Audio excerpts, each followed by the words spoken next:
Hello student, आप लोग कैसे हैं? आई होप आप लोग अच्छे होंगे, एग्जाम की तैयारी कर रहे होंगे। तो आज के इस वीडियो में हम मोस्ट इम्पॉर्टेंट क्वेश्चन को कवर करेंगे जो परीक्षा की दृष्टि से बेहद महत्वपूर्ण होंगे। तो चलिए वीडियो को स्टार्ट करते हैं। तो पहला क्वेश्चन है जो कि आपको स्क्रीन पर दिख रहा होगा। इसमें दिया है रोहन की माँ उससे 26 वर्ष बड़ी है। उनकी आयु का गुणनफल अब से 3 वर्ष पश्चात 360 हो जाएगी। हमें रोहन की वर्तमान आयु ज्ञात करनी है। तो इसमें कह रहा है रोहन की माँ उससे 26 वर्ष बड़ी है। तो मतलब रोहन की माँ रोहन की आयु जितनी है उससे 26 वर्ष बड़ी है। जैसे रोहन की आयु मान लेते हैं 3 वर्ष है, तो रोहन की माँ की आयु कितनी होगी? तो 3 में 26 को ऐड करेंगे तो 29 साल। मान लीजिए रोहन की आयु 8 साल है, तो रोहन की माँ की आयु कितना होगा? 26 उसमें ऐड करेंगे तो 34 साल हो जाएगा। तो वही हमें रोहन की वर्तमान आयु ज्ञात करना है। तो चलिए, जो हमें नहीं पता रहता है हम उसे मानते हैं। तो इसमें हम रोहन की वर्तमान आयु मान लेते हैं। तो चलिए यहाँ लिखेंगे। पहला क्वेश्चन है, लिखेंगे हल। माना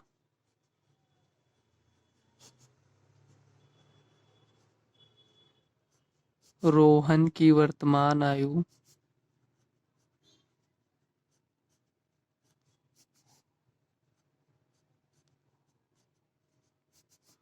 x वर्ष है। देखिए, हमें रोहन की वर्तमान आयु पूछ रहा है, हमें नहीं पता है कितनी है, तो इसलिए हम इसको x वर्ष मान लिए। अब जब हमें रोहन की वर्तमान आयु पता चल गया तो हमें रोहन की माँ की वर्तमान आयु पता चल जाएगी, क्योंकि रोहन की जितनी आयु है उन इस आयु से रोहन की माँ की आयु 26 वर्ष बड़ी है। तो यक्स में हम 26 को ऐड कर देंगे। अब यक्स कितना है ये तो नहीं पता है, तो यहाँ लिखेंगे अतः रोहन की माँ की आयु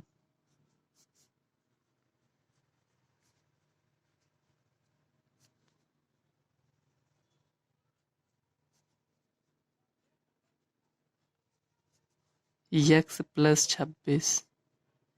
क्वेश्चन में कह रहा है रोहन की आयु से 26 वर्ष बड़ी है, तो रोहन की आयु से 26 वर्ष ये हो गया। अब देखिए, हमें रोहन की वर्तमान आयु पता चल गया और रोहन की माँ की वर्तमान आयु पता चल गया। तो क्वेश्चन में आगे कह रहा है अब से 3 वर्ष पश्चात। तो यहाँ लिखेंगे प्रश्न से।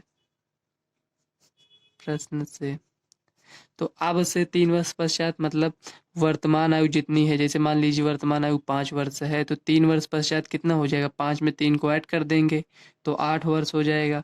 तो वही क्वेश्चन में कह रहा है अब से 3 वर्ष पश्चात, तो इसमें भी 3 ऐड करेंगे, इसमें भी 3 ऐड करेंगे।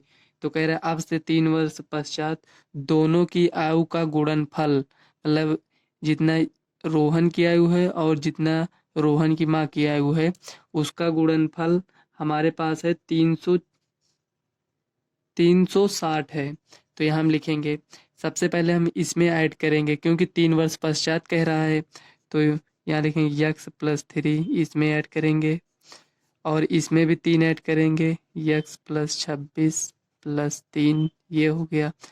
तो दोनों की आयु का गुणनफल 360 है, तो 360 लिखेंगे। तो इसको थोड़ा और सॉल्व कर लेते हैं। देखिए x+3, अब इसको 26×3 = 29, तो x+29 ये हो गया इक्वल टू 360। अब देखिए इसको इसमें गुणा कर लेंगे तो x से x में करेंगे तो x² प्लस x से इसमें करेंगे तो 29x। अब 3 को इससे करेंगे तो +3x प्लस 29 को इसमें गुणा करेंगे तो देखिए 3×9 = 27 का 7, 3×2 = 6, 2 8 -360 इक्वल टू 0। ये जो इधर प्लस में था इधर लेकर आए तो माइनस में हो गया। अब इसी को सॉल्व कर लेंगे तो हमें रोहन की वर्तमान आयु पता चल जाएगा। देखिए x², 29×3 = 32x ये हो गया। अब देखिए 360 में से 87 को माइनस करेंगे तो 10 में से 7 गया 3 ये हो गया। अब देखिए 15 में से 8 गया 7, यहाँ कितना बचा? 2 बचा माइनस इक्वल टू 0। अब आप देख रहे होंगे ये एक प्रकार से द्विघात समीकरण के रूप में दिख रहा है, तो इसका हम गुणनखंड करेंगे। तो देखिए यहाँ गुणनखंड करने के लिए क्या करते हैं, सबसे पहले इसको इससे गुणा करते हैं तो यहाँ चलिए गुणा करेंगे, तो यहाँ 1 है तो 1 से गुणा करेंगे तो हमारे पास 273 आएगा। अब इसको 273 में हमें ऐसी दो संख्याएं चाहिए कि उसे मतलब गुणा करें दोनों संख्याओं को तो 273 आए, जोड़ दें या घटा दें तो हमारे पास 32 आना चाहिए। तो देखिए 273 लिखेंगे, इसका भाज्य गुणनखंड करेंगे तो 3 से इसको काटेंगे तो 3 9 27, 3 1 नम 3। अब 7 से काटेंगे तो देखिए 7 1 नम 7, 2 1 मतलब 21 हो गया तो 7 21। अब देखिए 13 से ये डायरेक्ट कटेगा क्योंकि यह अभाज्य संख्या है। अब देखिए 3 7 और 13 हमें मिल गया, 3 गुणे 7 गुणे 13। अब देखिए हमें तो यहाँ 3 संख्या मिली है लेकिन हमें 2 संख्या इसमें लाना है, तो हम क्या करते हैं इसको इससे गुणा कर देते हैं। तो 7 21 गुणे 13 ये हो गया। अब क्या है 21 में 13 को ऐड करेंगे तो इसके बराबर होगा, देखो 21 10 31 3 34, यहाँ तो 32 ही है तो इसका मतलब ये वाली संख्या नहीं होगी। गुणा करेंगे तो 273 तो आ जाएगा लेकिन इसमें जोड़ेंगे या घटाएंगे तो 32 नहीं आएगा, तो ये वाली संख्या नहीं लेंगे। अब देखिए अब इसको इसको हम गुणा करते हैं, 13 सत्ते 91 गुणे 3।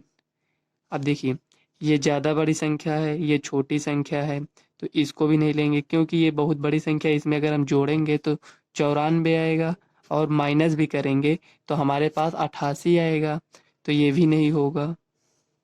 इसी तरह चेक करते हैं, देखिए 13 को अब इससे गुणा करें, 33 39 गुणे 7। अब देखिए ये संख्या हमें मिल गया, 39 में से 7 को माइनस करेंगे तो हमारे पास 32 मिल जाएगा हमें। तो जब आप इसको कई बार सवाल लगाएंगे तो वैसे भी आपको जल्दी जल्दी समझ में आ जाएगा। चाहते तो इसको हम डायरेक्ट भी यहाँ लिख सकते थे लेकिन आपको बताने के लिए हमने ये भी संख्या लिया ये भी संख्या लिया। तो देखिए एक्स स्क्वायर प्लस, अब देखिए यहाँ पर ये वाली संख्या प्लस में रहेगी कि ये वाली, मतलब एक तो हमें माइनस करना है ये तो पता है कि चाहे इसको माइनस करें चाहे इसको, लेकिन आप देखेंगे कि यहाँ ये प्लस में है तो बड़ी संख्या को आपको प्लस में रखना है और छोटी संख्या को माइनस में। तो 39x minus 7x equal to 32x यहाँ आपको मिल जाएगा। तो इसी को 32x की जगह पर हम इसको लिखेंगे 39x minus 7x minus 273 equal to 0, ये हो गया। अब देखिए यक्स इसमें भी है यक्स इसमें है तो यक्स प्लस 39 और यक्स प्लस 39 यहाँ लिखेंगे, जो यहाँ लिखे हैं उसको यहीं पर लिखेंगे। इसके पहले हम आपको बताए हैं, अगर आपने इसके पहले की वीडियो देखी है तो आपको समझ में आ रहा होगा।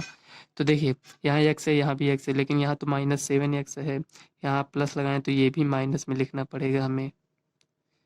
ये यहाँ जो रहेगा उसी को यहाँ लिख देते हैं तो -7, तो यक्स -7 ये हो गया और यक्स प्लस 39।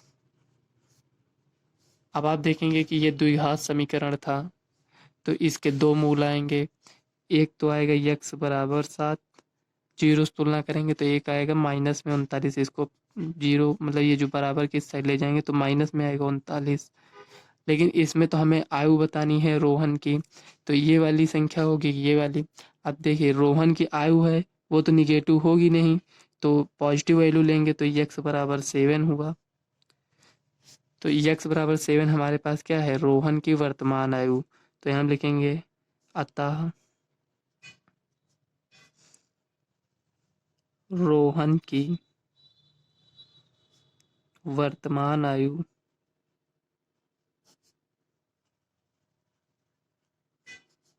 एक्स बराबर 7 वर्ष है। ये आपका फाइनल आंसर हो गया। तो फ्रेंड्स ये आपका क्वेश्चन 4 नंबर में पूछा जाता है, तो इस टाइप के क्वेश्चन आप तैयार कर लीजिएगा। मतलब जरूरी नहीं है कि यही सवाल आपको आए, आपको थोड़ा घुमा कर दे सकता है। ये जो अंक लिखा जाता है इसमें इसको हो सकता है चेंज कर दे, कोई और संख्या यहाँ पर लिख दे, लेकिन जो प्रोसेस रहता है लगाने का वही सेम रहेगा। जो एक सवाल में हो वो दूसरे सवाल में भी इसी तरह लगेगा। तो आप लोग सवाल ये अंक देख कर नहीं समझा करिए, आप लोग सवाल देखा करिए कैसे लगा रहे हैं, उसे आप लोग ज़्यादा समझने का प्रयास किया करिए। तो चलिए नेक्स्ट सवाल देख लेते हैं, दूसरी सवाल। तो फ्रेंड्स नेक्स्ट क्वेश्चन है, इसमें दिया है गुणनखंड विधि से निम्न द्विघात समीकरण के मूल ज्ञात कीजिए। तो क्वेश्चन हमें दिया है 2x square minus x plus 1/8 equal to 0। मूल ज्ञात करने का मतलब ये हुआ कि हमें एक्स का मान ज्ञात करना है। तो चलिए इसको हम सॉल्व कर लेते हैं। यहाँ लिखेंगे हल। देखिए ऐसे तो इसका मूल हम ज्ञात नहीं कर सकते हैं, पहले हम इसका एलसीएम लेंगे क्योंकि ये भिन्न के रूप में है, तो इसका एलसीएम 8 आएगा। अब 8 इसमें एक है, इसमें भी एक है, तो 8 को इसमें गुणा करेंगे तो 16x² minus 8x plus 1 equal to 0। अब देखिए 8 को इधर तिर्यक गुणा करेंगे तो ये तो 0 हो जाएगा, हमारे पास बचेगा सिर्फ इतना ही। तो यहाँ लिखेंगे 16x² minus 8x plus 1 equal to 0। अब देखिए इसको गुणनखंड हम करेंगे तो यहाँ पर 16 है, यहाँ पर 1 है, तो इसको दोनों संख्याओं को गुणा करते हैं तो 16 आ गया हमारे पास। यहाँ पर 8 है तो 16 को हम 4 गुणे 4 लिख सकते हैं या 8 गुणे 2 लिख सकते हैं और 16 गुणे 1 ये भी लिख सकते हैं। लिख तो हम इस तरह लिख सकते हैं, लेकिन इसमें से हमें कौन सी संख्या चाहिए हमें ये ज़रूरत है, क्योंकि तीनों संख्या तो हम ले नहीं सकते, इसमें से हमें एक ही संख्या लेनी है। तो 8 2 10 होता है लेकिन इसमें नहीं है, 8 में से 2 को माइनस करेंगे तब भी नहीं आएगा, 16 में से 1 जोड़ेंगे तो 17 हो जाएगा, 16 में से 1 को माइनस करेंगे तो 15 हो जाएगा। तो कहने का मतलब ये दोनों संख्याएं नहीं होगी। इन दोनों संख्याओं को जोड़ेंगे 4 4 8, 8 तो हो जाएगा लेकिन ये प्लस में आ रहा है, यहाँ तो माइनस में है, तो इसको हम प्लस में कर नहीं जोड़ेंगे, इसको माइनस में कर जोड़ेंगे, इस तरह -4 क्योंकि माइनस माइनस जोड़ेंगे तो प्लस वैसे भी हो जाएगा लेकिन साइन तो माइनस का ही रहेगा। देखिए -8 हमें मिल गया, तो इसी तरह इसको यहाँ हम लिख लेंगे। देखिए 16x² minus 4x plus 1 equal to 0। अब देखिए -4 है तो इसको हम गुणा करेंगे तो हमें पॉजिटिव वैल्यू मिलेगी 16 जो यहाँ पर है, ये देखिए, तो 4 चौक 16 माइनस माइनस प्लस हो जाएगा। अब इसी को आप सॉल्व कर लीजिए तो देखिए 4x, देखिए इसमें 16 है कि इसको हम 4 गुणे 4 लिख सकते हैं, तो 4 इसमें भी है 4 इसमें भी है, तो 4x माइनस 4x, देखिए यहाँ कॉमन हो गया तो यहाँ 1 बचा। अब इसी को यहाँ लिख लेते हैं x-1। अब आप देखेंगे कि यहाँ x है यहाँ भी x है लेकिन यहाँ -4 है, ये देखिए यहाँ -4 है। तो फ्रेंड्स देखिए यहाँ 4x ये कॉमन ले लिए थे तो यहाँ पर ये 4 बचा था, ठीक, ये देखिए, देखिए 4 तो इसमें 4 गुणे 4 लिख सकते हैं, तो 1 4 तो कॉमन ले लिए, तो 1 4 को यहाँ लिखना है तो 4x-1, तो यहाँ भी 4x-1 लिखेंगे। अब आप देखेंगे कि यहाँ 4x-1 है, ये 4x लिखा है ना, ये भी लिखा है, लेकिन इसके पहले ये माइनस लगा है तो यहाँ माइनस लगा कर 1 लिख दीजिए, 1 से गुणा करेंगे तो वैसे भी उतना रहेगा, तो इक्वल टू 0। 4x-1 ये हो गया और एक 4x दोनों उतना ही आया है, इक्वल टू 0। अब x से तुलना करेंगे तो x बराबर 1/4 आएगा, इसमें भी 1/4 आएगा। देखो कैसे आया है, 4x-1 इक्वल टू 0, माइनस इसको उधर ले गए तो 4x इक्वल टू 1, और x बराबर गुणे में है इधर आएगा भाग में हो जाएगा इस तरह। तो ये आपका आंसर हो गया ये। तो फ्रेंड्स ये 2 नंबर का क्वेश्चन था। तो चलिए नेक्स्ट क्वेश्चन देख लेते हैं। तो फ्रेंड्स नेक्स्ट क्वेश्चन आपको स्क्रीन पर दिख रहा होगा, इसमें दिया है एक समकोण त्रिभुज की ऊंचाई इसके आधार से 7 सेंटीमीटर कम है, यदि कर्ण 13 सेंटीमीटर का हो तो अन्य 2 भुजाएं ज्ञात कीजिए।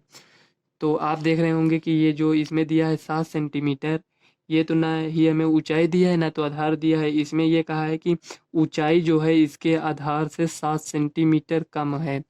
तो यहाँ हम एक समकोण त्रिभुज बना लेते हैं पहले।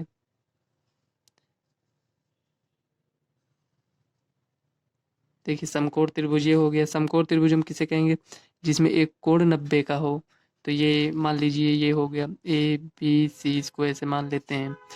तो यहाँ कह रहा है क्वेश्चन में कर्ण तो हमें बताया है कि 13 है, ये हो गया 13 सेंटीमीटर का है, और ये जो ऊंचाई है आपके पास ये आधार है, ये आपकी आधार हो गया, ये ऊंचाई हो गया। तो कह रहा है जो ये ऊंचाई है इसके आधार से 7 सेंटीमीटर कम है, मतलब जितना आधार की ऊंचाई है उससे 7 सेंटीमीटर कम ये है।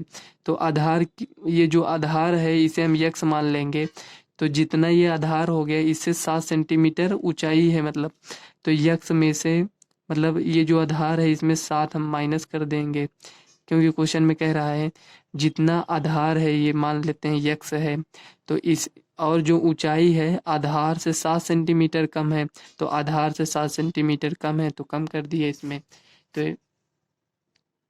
तो देखिए जो यहाँ हम इसको माने हैं इसको हम यहाँ लिख देंगे, उसी को यहाँ पर लिखेंगे माना।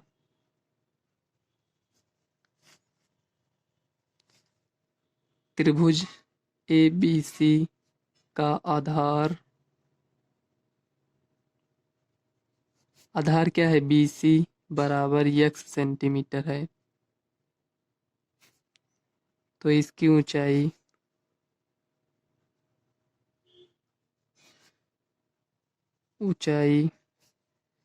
AB x माइनस 7 सेंटीमीटर होगा। ये हो गया। अब आप देखिए ये समकोण त्रिभुज है, हमें ऊंचाई भी पता चल गया ये है, और आधार भी पता चल गया x है, कर्ण तो हमें दिया ही है। तो हम पाइथागोरस प्रमेय लगाकर इसको हम सॉल्व कर लेंगे। तो यहाँ हम लिखेंगे अतः पाइथागोरस प्रमेय से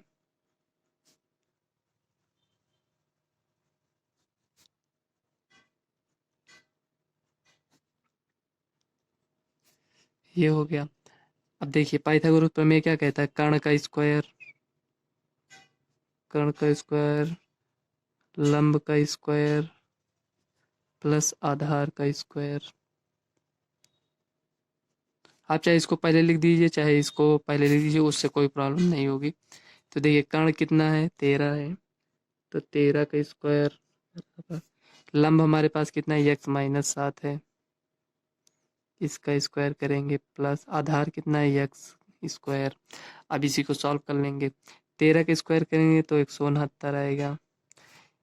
ये जो आपको दिख रहा है a माइनस बी के रूप में दिख रहा है, तो a माइनस बी, जैसे a माइनस बी के रूप में दिख रहा है, ये होल स्क्वायर है, तो इसका फार्मूला होता है a square plus B square minus 2ab। ये तो आपको पता ही होगा। तो ये a क्या है, x है, b क्या है, 7 है, तो यहीं पर रख दीजिए। a का स्क्वायर करना है तो x का स्क्वायर प्लस 7 का square minus 2 into a x है इंटू 7 प्लस x स्क्वायर ये। अब इसको और सॉल्व कर लेते हैं। तो देखिए 169 इक्वल टू एक्स स्क्वायर ये है, एक्स स्क्वायर ये है, तो 2x स्क्वायर हो जाएगा। 7×7 = 49, 7×2 = 14 माइनस 14x। अब देखिए इसको 169 को इधर लेकर आएंगे तो माइनस में हो जाएगा, तो यहाँ लिखेंगे 2x square minus 14x plus 49। इसको इधर लेकर आएंगे तो माइनस में हो जाएगा, माइनस 169 इक्वल टू 0। ये हो गया। अब देखिए 2x स्क्वायर माइनस 14x। अब 169 में से 49 जाएगा तो आपके पास कितना बचेगा, माइनस।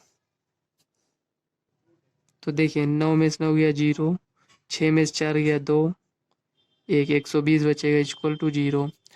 अब देखिए ये भी 2 से कट जाएगा, ये भी कट जाएगा, ये भी कट जाए, तो यहाँ लिखेंगे हम 2 से भाग करने पर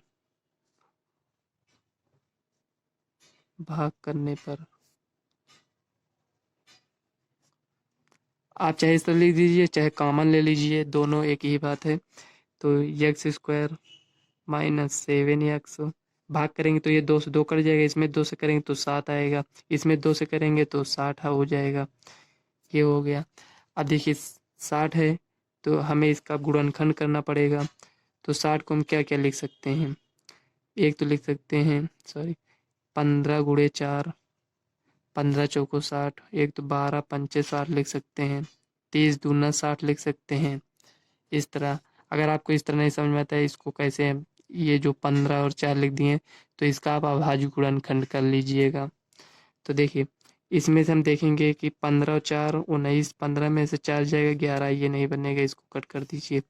12 5 17, 12 में से 5 गया 7, देखिए ये बन गया, तो इसी को ले लेंगे। ये वाली संख्या नहीं होगी, ये एक ही बनेगा चाहे जो बनेगा इसमें से, जैसे 3 है 4 भी हो सकता है इसमें, 1 2 3 इसी तरह 4 कोई और वैल्यू बन सकती हैं, तो जो वैल्यू बनेगी उसी को हम ले लेंगे। जैसे इसमें 2 नहीं बना, एक ही बना है, तो देखिए यहाँ तो हमें ये पता चल गया कि 12 में से 5 घटाएंगे तो 7 बचेगा, जो कि 7 आ गया। तो यहाँ तो ये पता चल गया कि घटाना है, लेकिन कौन सी संख्या प्लस में रहेगी, कौन सी संख्या माइनस में।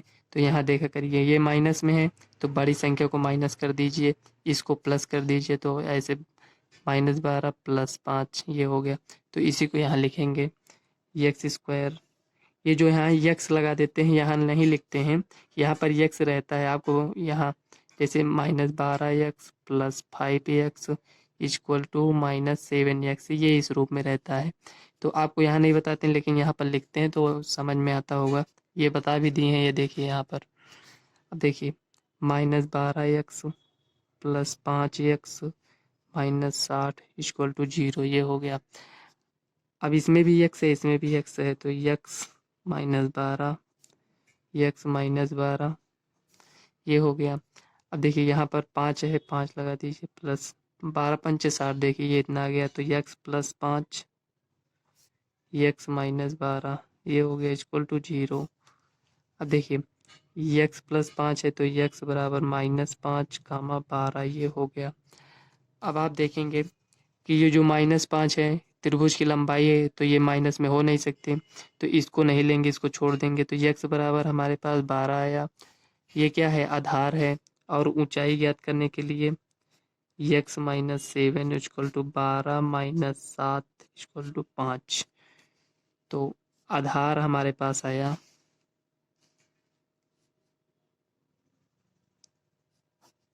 12 सेंटीमीटर, ऊंचाई आया 5 सेंटीमीटर। तो यही आपका फाइनल आंसर हो जाएगा। तो फ्रेंड्स, कोई भी डाउट है तो आप कमेंट करिएगा, हम आपको नेक्स्ट वीडियो में इसकी रिप्लाई ज़रूर करेंगे। तो चलिए नेक्स्ट सवाल देख लेते हैं। तो फ्रेंड्स, ये जो क्वेश्चन अभी हमने आपको बताया है, ये 4 नंबर वाले प्रश्न हैं। तो फ्रेंड्स, चौथे सवाल लगाने से पहले आप उसके बारे में थोड़ा फार्मूला देख लीजिए। ये जो 1 2 3 ये जो फार्मूला है, इसमें दिया है 2 भिन्न वास्तविक मूल होते हैं यदि b² - 4ac बड़ा हो किससे, 0 से।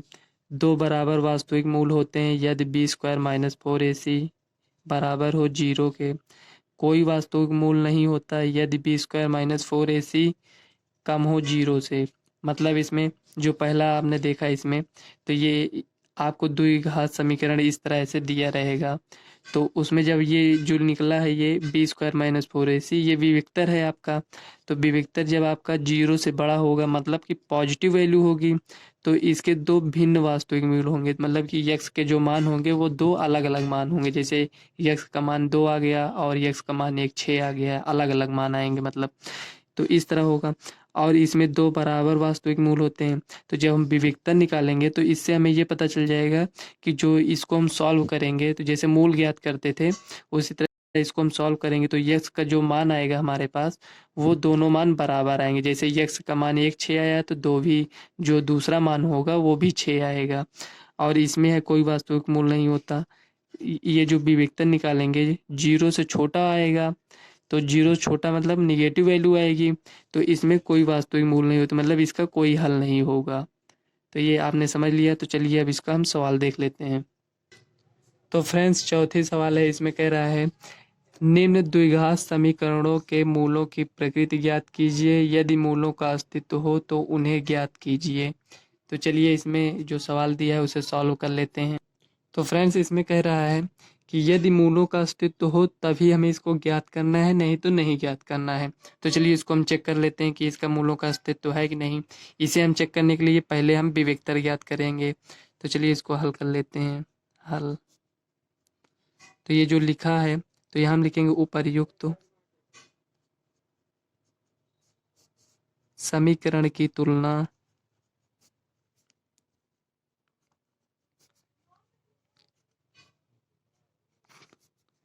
ax² + bx + c = 0 से करने पर, जब हम तुलना करेंगे तो हमें क्या मिलेगा। ए की जगह पर हमें क्या दिया है, 3 दिया है, तो यहाँ पर लिखेंगे a बराबर 3। बी की जगह पर -4√3 और सी की जगह पर क्या है, 4 है।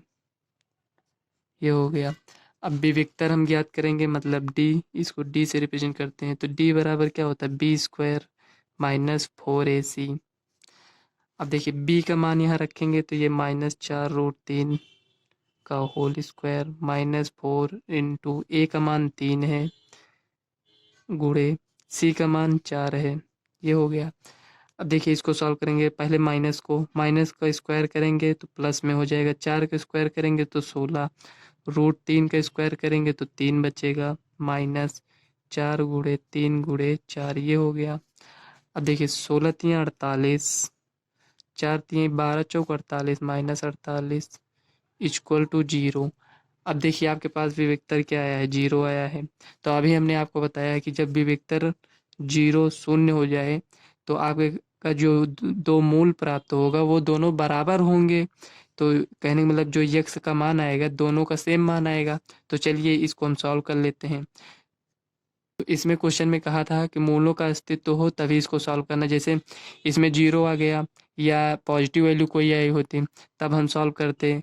तो 0 है तो सॉल्व करेंगे। मान लो यहाँ निगेटिव वैल्यू कोई आ गया, जैसे मान लीजिए -1 आ गया होता तो इसको हम ना सॉल्व करते। तो ये 0 आया तो इसको हम सॉल्व करेंगे, तो जो हमारे पास समीकरण है इसको लिखेंगे 3x² -4√3 + 4, ये हो गया। तो चलिए इसको हम द्विघाती सूत्र से इसको सॉल्व कर लेते हैं। द्विघाती सूत्र क्या है, -b plus minus b² -4ac/2a। यदि आपको गुणनखंड करने में प्रॉब्लम होती है तो आप इस फार्मूले से भी आप एक्स का मान ज्ञात कर सकते हैं।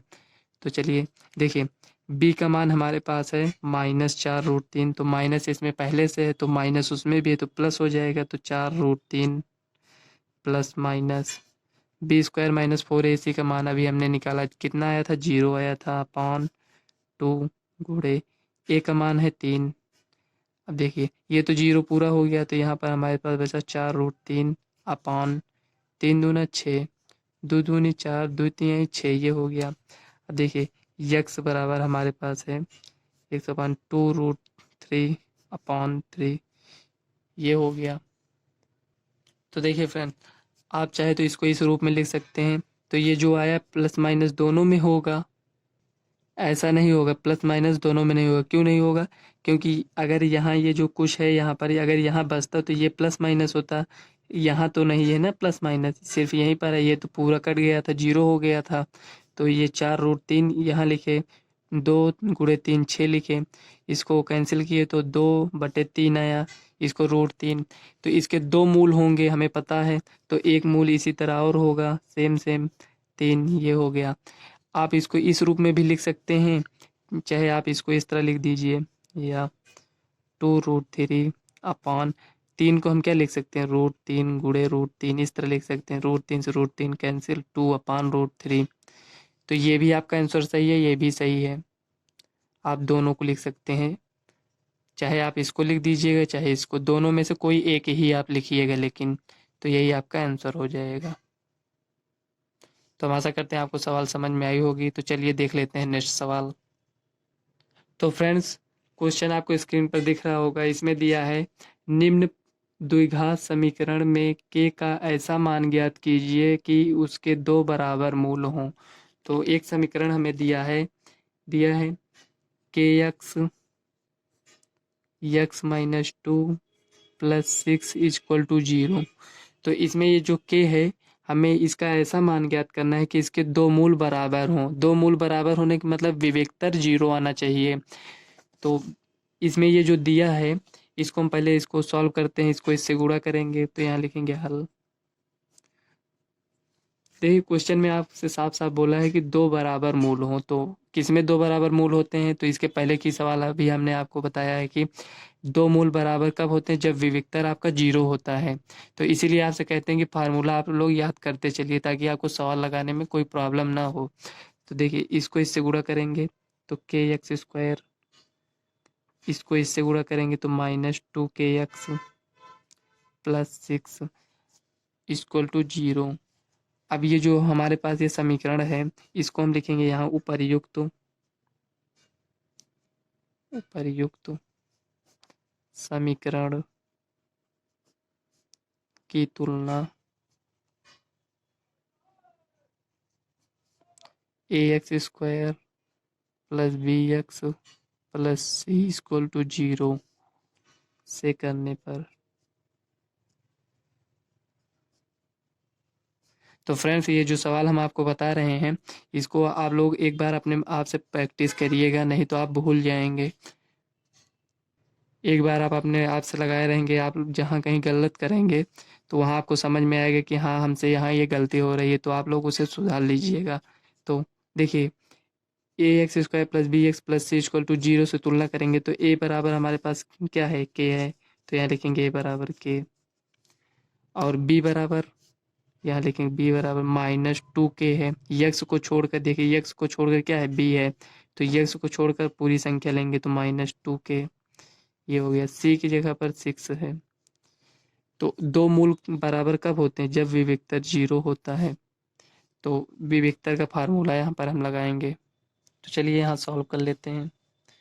तो d बराबर क्या होता है, b² minus 4ac equal to 0। D की जगह पर हम क्या रखें, b² minus 4ac equal to 0। B की जगह पर हमारे पास -2k है, तो -2k का होल स्क्वायर माइनस 4 इंटू ए का मान k है इंटू सी का मान 6 है इक्वल टू 0। ये 0 के बराबर होगा। तो माइनस से स्क्वायर करेंगे माइनस का, तो माइनस माइनस प्लस हो जाएगा। 2 का स्क्वायर करेंगे तो 4 हो जाएगा, k का करेंगे तो k² हो जाएगा, minus 6 choco 24, 24k equal to 0, ये हो गया। अब देखिए इसमें, तो फ्रेंड्स इसको हम चलिए सॉल्व कर लेते हैं। देखिए इसमें 4k है,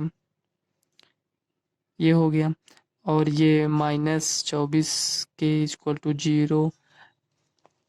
अब देखिए 4k इसमें भी है और 4k इसमें भी है। कैसे है देखिए, इसको हम लिख सकते हैं 6 गुणे 4k, तो 4k देखिए इसमें है ना, तो इसमें हम कॉमन ले लेंगे 4k, यहाँ पर बचेगा 1 माइनस, यहाँ पर क्या बचेगा 6, ये हो गया। सॉरी, यहाँ k² है ना, तो यहाँ k², तो यहाँ ये k बचेगा इक्वल टू 0, ये हो गया। अब देखिए यहाँ पर हमारे पास दो मान आएंगे, एक तो आएगा k बराबर 0, एक आएगा k बराबर 6। देखिए ये माइनस है, इधर जाएगा प्लस हो जाएगा, तो क्या k के दो मान आएंगे, नहीं, k के एक ही मान आएगा, या तो 0 आएगा या तो 6 आएगा। 0 नहीं आएगा, 0 क्यों नहीं आएगा, तो चलिए इसको हम पहले यहाँ लिख लेते हैं। तो यहाँ लिखेंगे अतः k बराबर 6, k का मान हम 6 रख देंगे, तो इसके दो वास्तविक मूल, मतलब इसके मूल बराबर होंगे, तो यही आपका आंसर हो जाएगा। k का ही मान ज्ञात करना था। आप समझ लेते हैं कि यहाँ 0 क्यों नहीं होगा। तो देखिए k बराबर 6 रखेंगे, इसमें अगर k बराबर 6 रख देते हैं तो दो बराबर मूल होंगे, लेकिन अगर k बराबर हम 0 यहाँ रख देते हैं, जैसे k बराबर 6 रखते हैं तो ठीक है, इसमें दो मूल बराबर होंगे, लेकिन अगर हम k बराबर 0 यहाँ पर हम 0 रख देंगे, तो 0 का अगर x² से हम गुणा कर देंगे तो हमारे पास क्या आएगा, 0 हो जाएगा। तो जब 0 आ जाएगा तो क्या ये द्विघात समीकरण कहलाएगा, नहीं कहलाएगा। तो यहाँ पर k का मान 0 नहीं हो सकता है, तो k का मान कितना होगा, 6 ही होगा। तो यहाँ आप समझिएगा। तो हम आशा करते हैं आपका ये डाउट क्लियर हो गया होगा। तो फ्रेंड्स, इस वीडियो को हम यहीं तक रखते हैं। अगर वीडियो आपको पसंद आए तो वीडियो को लाइक व चैनल को सब्सक्राइब कर लेना, और इस वीडियो को अपने फ्रेंड्स को ज़्यादा से ज़्यादा शेयर करिएगा। तो चलिए मिलते हैं नेक्स्ट वीडियो में, तब तक के लिए बाय। और आप इसी तरह एग्ज़ाम की तैयारी करते रहिए, और जो भी डाउट हो कमेंट में ज़रूर बताएं।